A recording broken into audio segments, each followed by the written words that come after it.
¿Bitcoin se comporta como un activo de reserva o como un activo de riesgo? Esta pregunta ha estado en la mente de muchos inversionistas desde que comenzó la crisis entre Rusia y Ucrania. Y la respuesta de si un activo es un activo de reserva o un activo de riesgo depende en gran parte de cómo los precios de ese activo reaccionan a ciertas condiciones de mercado. En condiciones de mercado favorables, los activos de riesgo deberían tener un muy buen performance. En condiciones de mercado desfavorables, los activos de reserva deberían mantener su valor. Para entender dónde se sienta Bitcoin en este spectrum entre riesgo y reserva, vamos a analizar el performance de Bitcoin desde que comenzó esta crisis entre Ucrania y Rusia y lo vamos a comparar a el performance de activos como lo son el oro, el dólar, que históricamente han sido determinados como reserva, al igual que otros activos que históricamente han sido determinados como activos de riesgo, para ver exactamente en dónde se sienta Bitcoin en la crisis actual. Adicional a eso también vamos a mirar a la data inflacionaria de los Estados Unidos, la cual tenemos otro reporte esta semana y muchas otras datos que tenemos también de nuestro blog.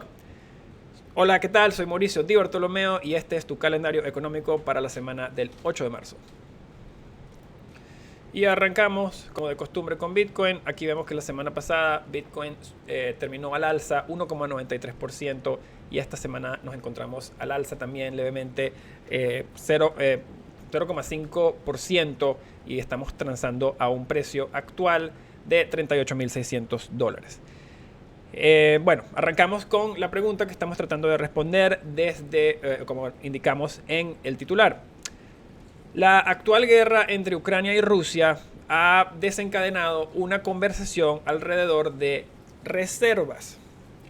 ¿Qué es un activo de reservas? Un activo de reservas debería ser un activo que se puede utilizar estratégicamente cuando las condiciones económicas o políticas se tornan negativas o difíciles. Es el presupuesto de emergencia que tiene un gobierno y que puede utilizarlo para proteger los intereses del país de amenazas tanto externas como internas. Luego de la Segunda Guerra Mundial, 44 gobiernos crearon lo que se llamó el Tratado de Bretton Woods en julio de 1944. El grupo de 44 gobiernos tenía una meta, que era crear un nuevo sistema monetario internacional que tomara lecciones de los estándares del oro, estándares monetarios del oro previos, y que también tomara experiencia en lo que fue la Gran Depresión y que también le diera la flexibilidad a los países de construir luego de la guerra, luego del final de la Segunda Guerra Mundial. En términos muy simples, el tratado básicamente estructuraba las reservas de los países de la siguiente manera. Los dólares de Estados Unidos iban a tener un cambio fijo al oro. Y todas las otras monedas de los otros países iban a tener un cambio fijo a un dólar americano. En 1971, el presidente de Estados Unidos, Richard Nixon, eliminó la convertibilidad del dólar americano al oro. Y efectivamente con eso eliminó o terminó el tratado de Bretton Woods. Desde que se hizo ese cambio en 1971, los gobiernos internacionales han sido muy lentos en ajustar cómo manejan sus reservas. Continuaron manteniendo la mayoría de sus reservas en monedas de otros países y con un monto muy limitado de oro. Muchas veces este oro que ellos tenían en sus reservas estaba guardado en las bóvedas de otros países. El mundo no había visto un conflicto de esta magnitud, de esta escala, desde que se terminó el Tratado de Bretton Woods en 1971. En otras palabras, mantener tus reservas o tener tus reservas en la moneda de otro país o bonos de otro país no había sido un problema global hasta hace 2 semanas.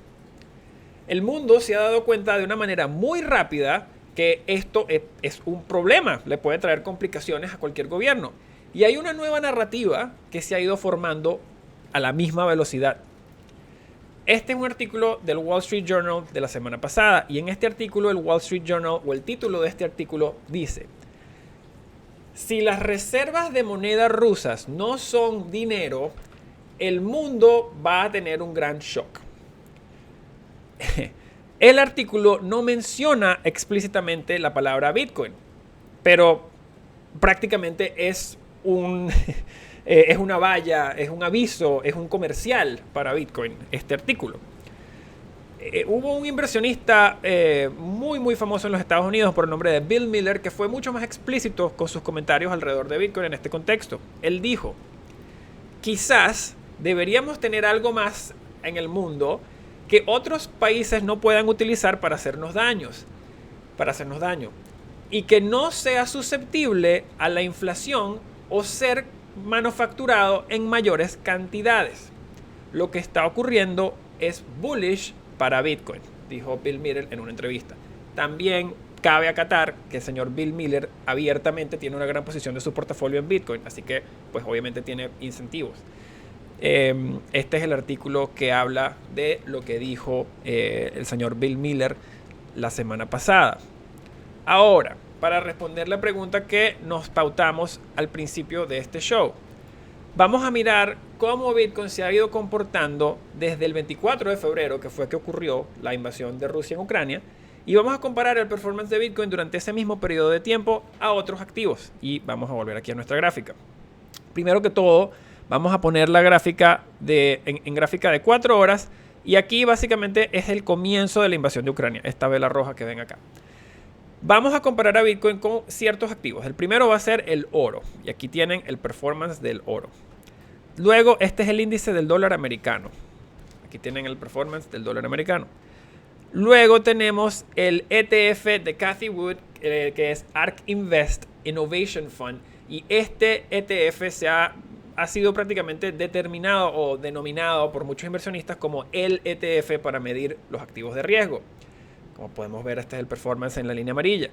Luego vamos a agregar el SP500, el índice del mercado de Estados Unidos. Y por último vamos a agregar el índice de finanzas descentralizadas de FTX. Aquí lo pueden ver acá también.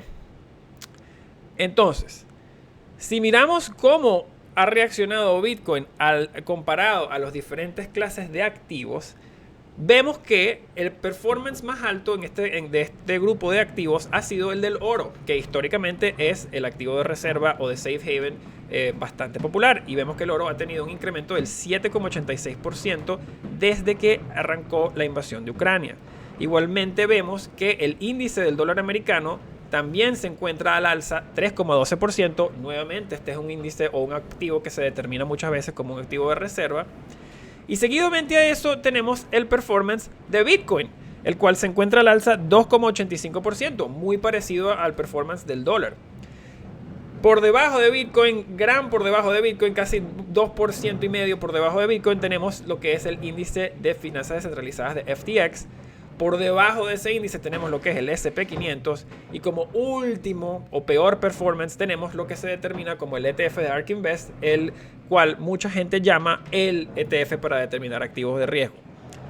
Así que si miramos a Bitcoin desde este lente, vemos que el performance ha sido bastante favorable dada las circunstancias. Ser el tercer mejor performance de este grupo de activos para Bitcoin que tiene solo un poco más de 10 años de haber existido, que esté actuando así, es bastante, dice mucho de Bitcoin.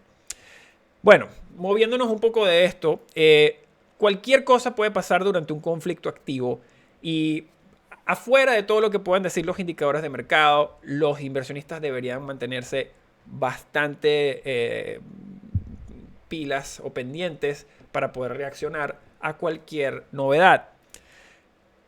Adicional a todo esto, vamos a salirnos ya de esta comparación, ya que logramos determinar lo que queríamos ver. Adicional a todo esto, vemos que hay ciertas cositas que hay que estar pendientes también esta semana. Hay una orden de la Casa Blanca que ya hemos aquí mencionado en varias semanas, que supuestamente los reportes de Bloomberg dicen que probablemente va a salir esta semana ya finalmente. Este es el titular que tienen en pantalla. Todavía no es claro qué tanto alcance va a tener esta ley o este decreto. Sin embargo, el marco regulatorio de Bitcoin en los Estados Unidos ya es relativamente claro. Esta nueva orden ejecutiva muy probablemente tendrá un impacto mayor en los servicios o protocolos que prestan servicios o venden monedas sin conducir chequeos de KYC o AML para sus usuarios. Esto lo vamos a cubrir con mucha más profundidad en nuestra versión del blog en DeFi. El link a ese blog está aquí abajo también. Y para despedirnos de esta sección de Bitcoin, queríamos celebrar un all-time high nuevo para la red. Y este all-time high es un all-time high que no es de precios, pero igualmente dice mucho de la salud de la red. Como pueden ver en pantalla, tenemos la cuenta de direcciones de Bitcoin en la red de Bitcoin que tienen balances mayores a 0.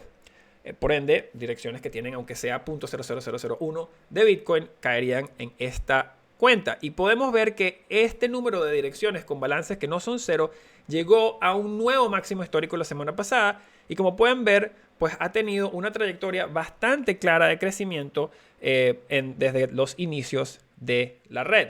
Así que bueno, ahora vamos a nuestra sección de qué tenemos adelante para la semana. Y entramos a qué podemos esperar para esta semana en Bitcoin. La mayor emoción de esta semana en términos de data económica se la va a llevar la data de inflación en los Estados Unidos para el mes de febrero, la cual sale en el día jueves. La inflación en los Estados Unidos para el mes de enero estaba en 7,5%. Y los mercados estaban efectivamente ya pensando, según lo que se ve en los indicadores de mercado, que la Reserva Federal iba a tener que incrementar las tasas de interés por 50 puntos base en su reunión del 14 de marzo, la semana que viene. Desde que ocurrió la crisis en Ucrania, porque todas estas expectativas eran antes de la invasión rusa en Ucrania, luego de este evento el mercado se ha recalibrado y ahora esperan que la Reserva Federal solo pueda aumentar la tasa de interés por 25 puntos base, la mitad de lo que pensaban hace 2 semanas. La Reserva Federal está en una situación un poco comprometida, ya que el incremento actual enorme en los precios de energía, el petróleo, y en los precios de commodities como lo han sido el trigo y otros, muy ciertamente van a reintroducir shocks de precio hacia el alza en la comida y el combustible. Incrementar la tasa de interés por 25 puntos bases puede que sea la única opción que tiene la Reserva Federal. Si no hacen nada, si no elevan las tasas para nada, arriesgan, o el riesgo es que la inflación y el precio de los activos continúen surgiendo. Si aprietan mucho, si suben 50 o si suben más de la cuenta, en este ambiente actual de guerra, pueden infligir o pueden crear o causar un daño bastante grande a la economía americana. La data inflacionaria de esta semana muy seguramente va a informar la decisión o la visión que tenga la Fed. Y los mercados muy probablemente van a tener que reaccionar a esta data cuando salga el día jueves.